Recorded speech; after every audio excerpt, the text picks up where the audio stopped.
Hello and welcome to Business on the Wire. I'm Mitali Mukherjee.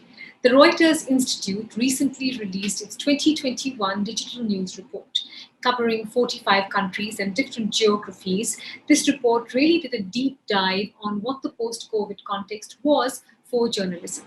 So whether it's crucial questions like where trust lies, where do people still look for unbiased information, do viewers and readers feel represented, and where is it that they still repose their faith?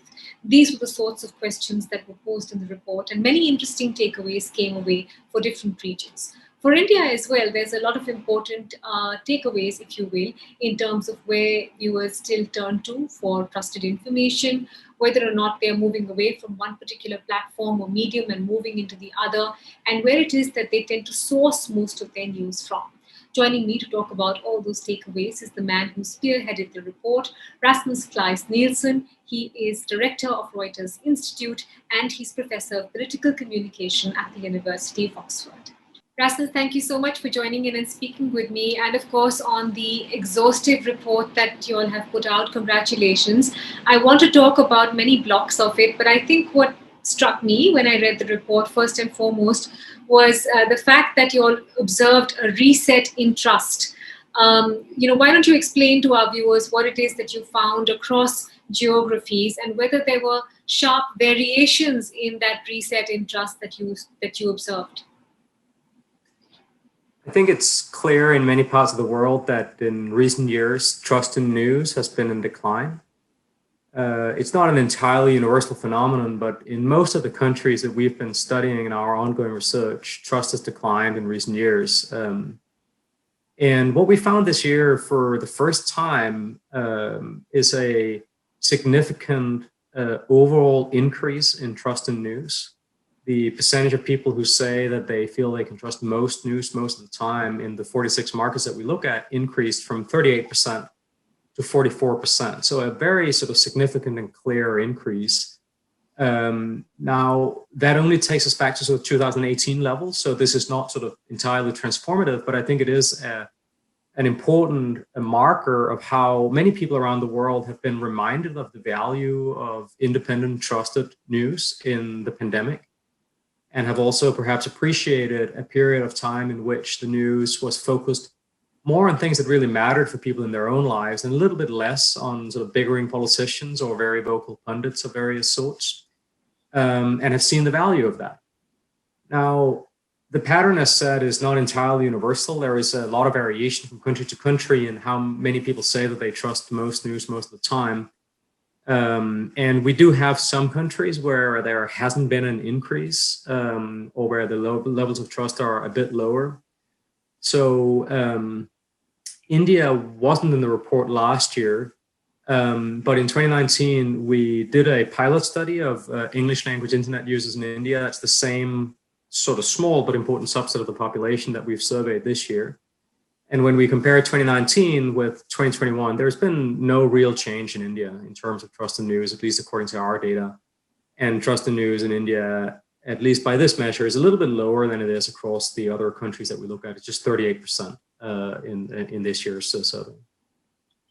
Let me extend that to the other point that is made in the report, which is that despite more options to read and watch partisan news, the majority of your respondents say that they still prefer news that reflects a range of views and is more moderate or impartial in its reportage. This again is interesting from an Indian perspective, Rasmus, because here in India there is strong bipolarity, in terms of the news and how people choose to consume what they feel echoes their own sentiments. Why don't you add some color to that? Sure. I mean, I think one of the things that's always hard in interpreting results like this is that, of course, when we ask people their preferences of what sort of neutral or impartial news look like, we can't read their minds as to what they really mean by that. We can only report back what they respond to the question. And of course, it is true that for some people, neutral means what I think. And, biased or partial means people I disagree with. And in that sense, there is, I think, a risk sometimes that we conflate sort of different phenomena. One is sort of a preference for sort of news that sort of confirms our worldview. Yeah. And another is a genuine desire for news that reflect a range of different views and doesn't take a strong stance on the matters of the day, but leave it up to the reader or the citizen to form their own view on the basis of sort of a wide range of different information. Now, I think what is happening in India is a more sort of a pronounced version of something that we see in quite a lot of countries around the world, which is that amongst the most politically engaged parts of the public, there is a very clear appetite for very partisan news and a great willingness to spend considerable amounts of time on social media having very strong opinions about the news and about whether journalists are being partial or biased and the like, and sort of attacking journalists that are seen as being disagreeable in some way. And of course, there are news outlets in India that have sort of established themselves, in particular on television, as sort of very full-throated in their partisan approach. I think that it's worth keeping in mind at the same time that there are also a number of outlets that are, I think, sort of a little bit less clearly partisan and that are quite widely used, and that sometimes, even in a country like India, there is a silent majority, or at least a sizable part of the population, who don't read the news primarily through a political lens, and are genuinely interested in a wide range of views from a relatively centrist or neutral news provider, and that we can sometimes overlook how large this part of the population is and how important it is, because they are less vocal on social media and they are less likely to sort of publicly attack journalists or news media and publicly amplify those journalists and news media that they themselves like. So, obviously partisan polarization is very real. And in some countries, it's amplified by political elites who are sort of very systematically trying to harness partisanship for their own purposes, and some media who do the same for their own purposes. But we shouldn't forget that politics isn't everything there is, and that there are many citizens who aren't that interested in these sort of heated discussions and want journalists to cover all sort of sides of a story and share a wide range of different points of view and not really take a strong stance even on these very divisive issues. You have also quantified the trust deficit that some countries are facing with regards to news reportage, and I noticed that India, didn't come into that list. What did you observe specifically? Because I want to marry that with anecdotal evidence of how a lot of readers and viewers are tending to throw information back, saying the media is discoloring this particular story, and they're trying to take a tack, and the media is equally to blame. We have been hearing that quite increasingly over the last few years. I think the challenge for, in particular for individual journalists and for news organizations that are at the receiving end of very vocal criticism from some communities, is that in particular in a large country like India, it can be, I think, quite hard to tell the difference between is it 100,000 people who are very angry? Is it 1 million people who are very angry? Or is it 10 million people or 100 million people who are very angry about things? Because if you're at the receiving end of online abuse, 10,000 people can make a lot of noise and really, make it look like there is a sort of massive public discontent or anger towards an outlet, where really that anger may primarily be felt by a limited number of, very partisan and very sort of highly motivated people. That doesn't mean it doesn't matter, and it doesn't mean it's not extremely uncomfortable for journalists and sometimes even, frightening when some of these actors are, also resort to sort of offline harassment and the like. But it is still very different from a sort of more fundamental, if you will, public unhappiness with the news. In terms of the trust deficit in India, actually, it's basically sort of in balance, more or less. So amongst our respondents in India, who I should stress again are English language internet users, respondents could answer the survey in Hindi as well. So it is a bit more than just sort of the absolute upper crust. But it's important to stress here that it's not representative of the entire Indian public, whether Hindi language or regional languages. But amongst our respondents, 38% say they feel they can trust most news most of the time. and 35% sort of disagree with this and say they don't feel this. So it basically evens out. I think in some ways what's most interesting in India probably is that that the difference by age here, that actually younger people seem more unhappy with the news in India than the population at large. And I think it's possible to speculate that younger people in India may feel that the news is dominated by the views and the politics and the sort of interest and preferences of an older generation. And that younger people may feel that this doesn't always sort of capture the things that are important for them or the views that they hold. And in that sense, may be more skeptical and even distrusting towards at least many news organizations. That's a great segue into my next question, actually, Rasmus. I wanted to talk about fake news, particularly with the COVID context to it. Are people more aware and more concerned about that now? And, here in India, the crucible for fake news really has been more the social media platforms rather than traditional sources of news. So chat platforms like WhatsApp have really been where things spread like a forest fire. What did you find with specific reference to social media platforms? And are people a little more concerned now about fake news, something that journalists have been talking about for a long time, but now the general public seems to be cognizant of that as well? I think it's very clear that also in India, but really across the world, that there are very high levels of public concern about these issues. Our sort of headline question is we ask people whether they are concerned about whether the information that they come across online is real or fake. And more than half of our respondents in India say that they are concerned or very concerned about this. So there's very widespread concern about these problems that are very real often. When we move on from overall levels of concern to better understand what exactly it is that people are most concerned about, we look at it in sort of two sides to the problem, if you will. One is the question of what are the platforms where people are concerned about coming across false or misleading information, for example, about COVID-19.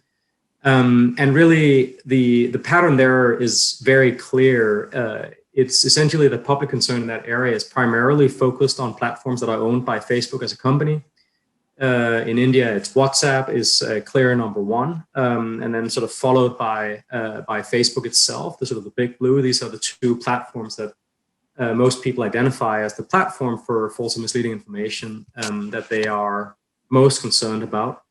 But if we turn then from platforms to sources, like what are the originators of information that you're most concerned about, I think that's also important to pay attention to. And there in India, the center of concern really is around politicians. So we have a large plurality of our respondents saying that the source of false or misleading information they're most concerned about is domestic politicians.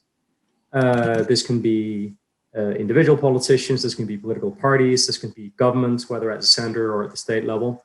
But I think it's quite important to recognize that people are concerned about companies such as Facebook, and the products and services they offer and what flourishes there. They're also concerned about the political elite in their own country and about whether misinformation sometimes comes from the top. I just want to talk a little bit about two different streams, Rasmus. One is the fact that you found that in India, television still remained the most popular. And I realized that your subset was purely or mostly English-speaking and people who consumed news in a particular language. But what happened through COVID was that local newspapers and local reportage really stepped up in terms of speaking truth to the power and putting out information that was challenging government estimates, whether it was in terms of the death count or how many were afflicted with COVID. Did you find any nuance in the data when you looked at it in terms of whether people have more faith in local outfits? Because it sits at odds with television, which is a completely different beast, and as your report points out, is still very, very popular. Yeah, I would say that in most of the world, the sources of news, sort of individual brands or sources of news that tend to do better in terms of trust are often either sort of commercial providers with very broad reach.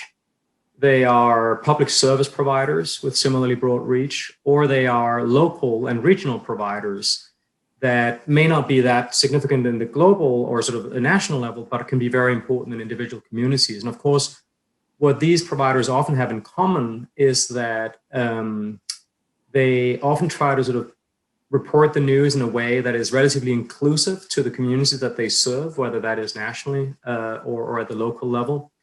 And to be inclusive, they often try to sort of avoid taking too clear a stance in ways that might divide people, at least in the community that they serve. And when situations arise where there might be a conflict between what elite sources say is the case and what the readers who actually sustain a newspaper experience in their own lives, then the choice for a local newspaper is very clear. You have to be on your audience side.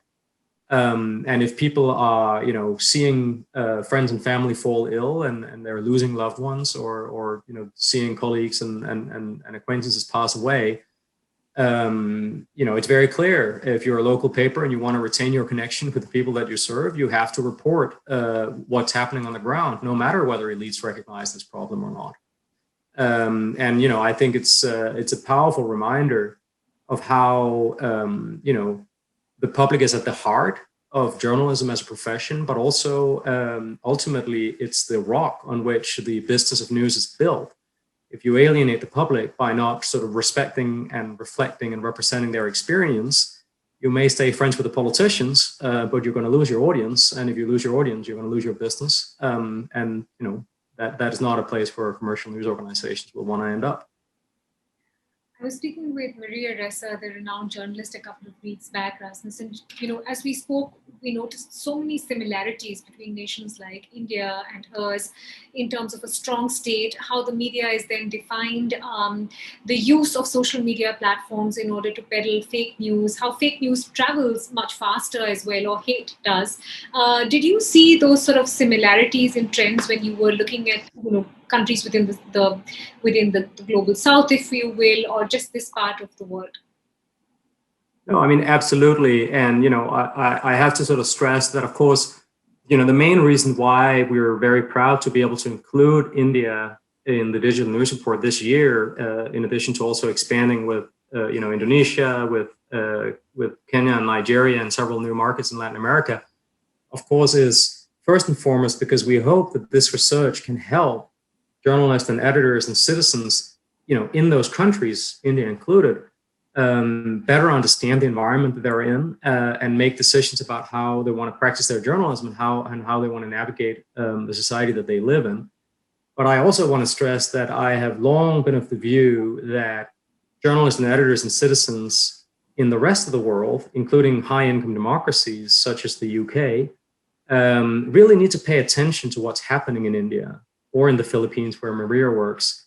Because as Maria says, her dystopian present might be our future. And some of the issues that are sort of new and shocking for journalists in the United States or the UK, political polarization, precarious business models, direct political attacks against the media, attempts by governments to restrict, free expression or independent journalism, low trust. Many of these issues are long-standing issues in other parts of the world.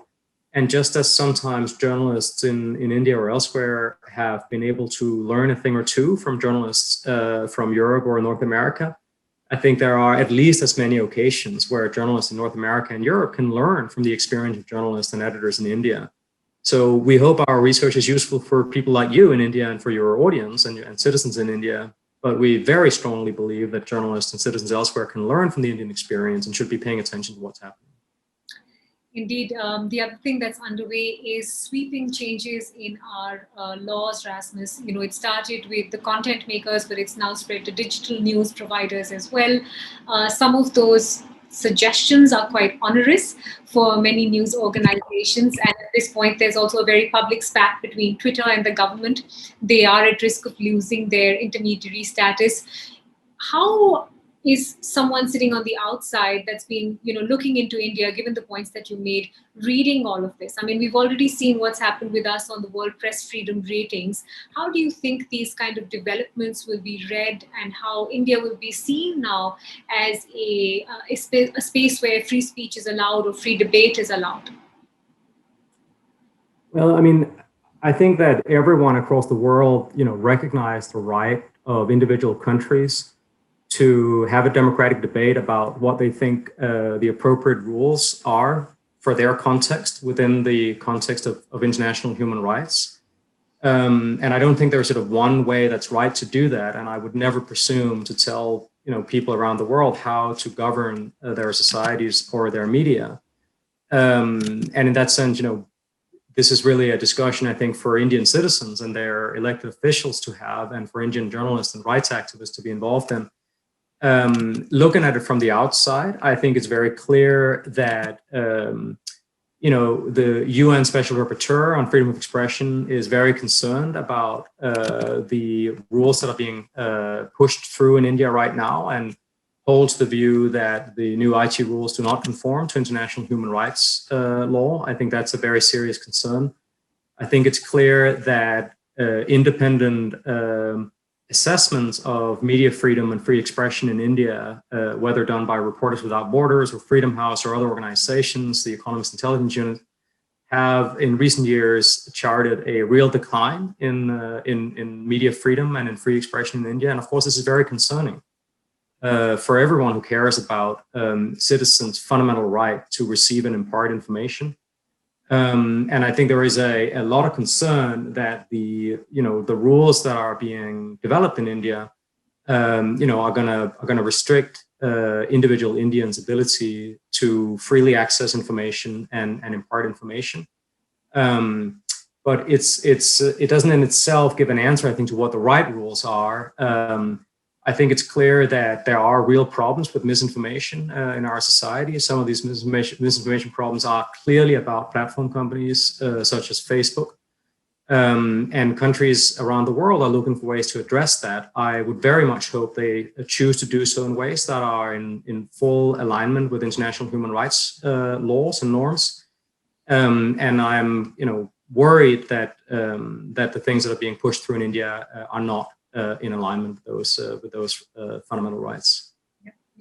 It's a rock and a hard place with big tech on the one side and authoritarian government on the other. Rasmus, thank you so much. I greatly appreciate your time. Congratulations again on your report, and thank you for walking me through all the details of it. Thank you very much, Mitali, and thank you very much for having me.